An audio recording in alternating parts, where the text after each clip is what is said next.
December 1980, South China Sea. The energy concentration. A supertanker longer than 3 football fields, carrying 334,000 tons of crude oil, splits cleanly in two. No collision, no grounding, no storm damage. The hull simply fractures amidships, the deck tearing open as if an invisible hand snapped a steel ruler. The bow and stern settle a quarter-mile apart, pointing at each other across open water. This is wings and wrecks. How machines fail, and what saves the people inside them. This was not an isolated incident.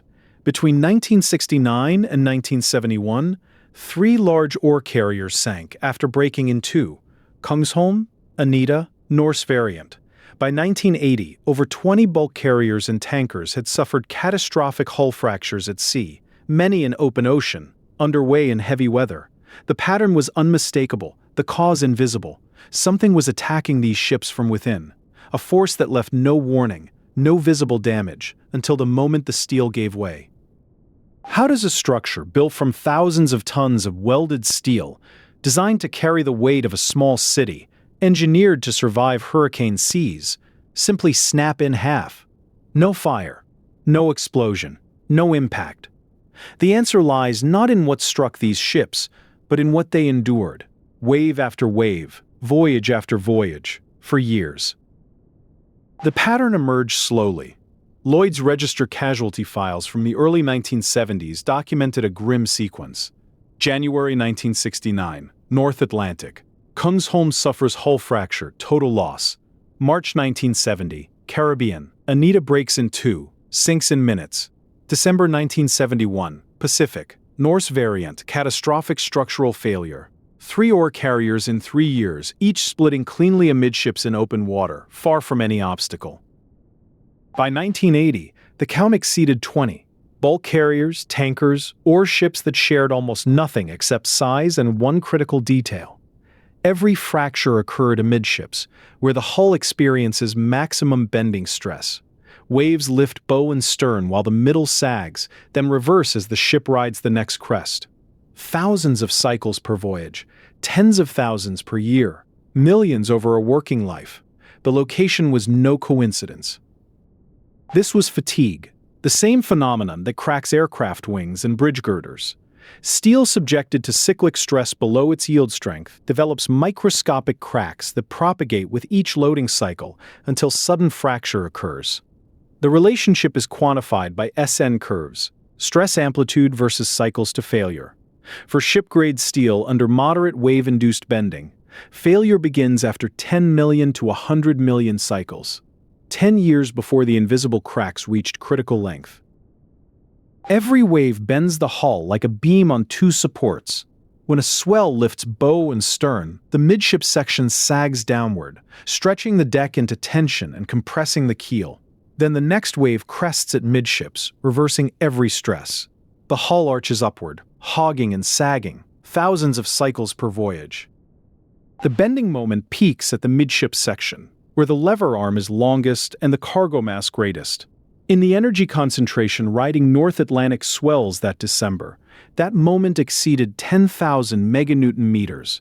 The entire weight of the ship produced a static bending moment 1/10 that size. The waves did the rest. A tanker crossing the Pacific encounters roughly 4,000 wave cycles per voyage. 10 crossings, 40,000 cycles.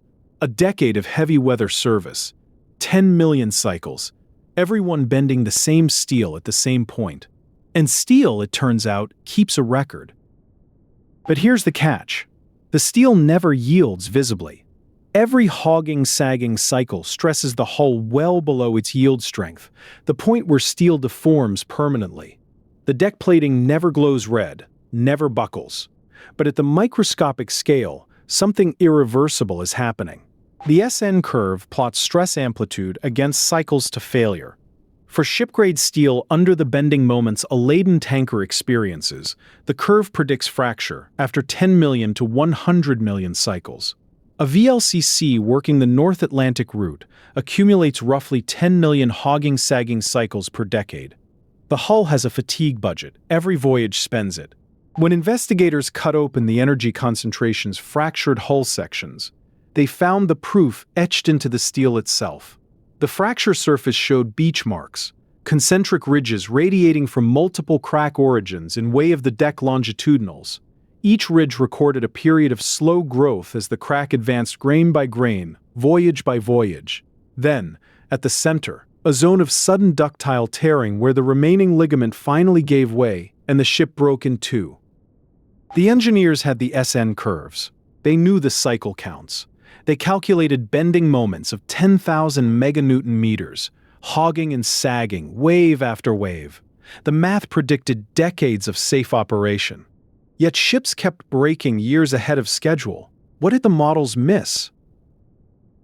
The missing piece was dynamic loading. Whipping. When a ship's bow slams down into a trough, the impact sends a vibration pulse through the entire hull girder, like striking a tuning fork. For a fraction of a second, the bending moment spikes 20, 30, 40% higher than the quasi-static wave alone would produce. Then it decays. Then the next wave arrives, and it happens again. In heavy weather, these transient peaks occur hundreds of times per day, and each one drives the fatigue crack a little deeper into the steel. Weather records confirm the pattern. The casualties clustered in heavy seas, North Atlantic winter crossings, typhoon season in the South China Sea. Calm water fatigue would have taken decades to accumulate the necessary damage. Whipping compressed that timeline into years, accelerating crack growth with every bow slam, every transient stress spike that the static calculations had ignored. On February 12, 1983, the SS Marine Electric, a World War II-era bulk carrier hauling coal down the Atlantic coast, cracked open in a winter gale 30 miles off Chincoteague, Virginia. She'd been working for 4 decades, 40 years of hogging and sagging, 40 years spending her fatigue budget, every voyage writing microscopic beach marks deeper into her hull plating. That morning, in 12-meter seas, the cracks joined and the ship broke.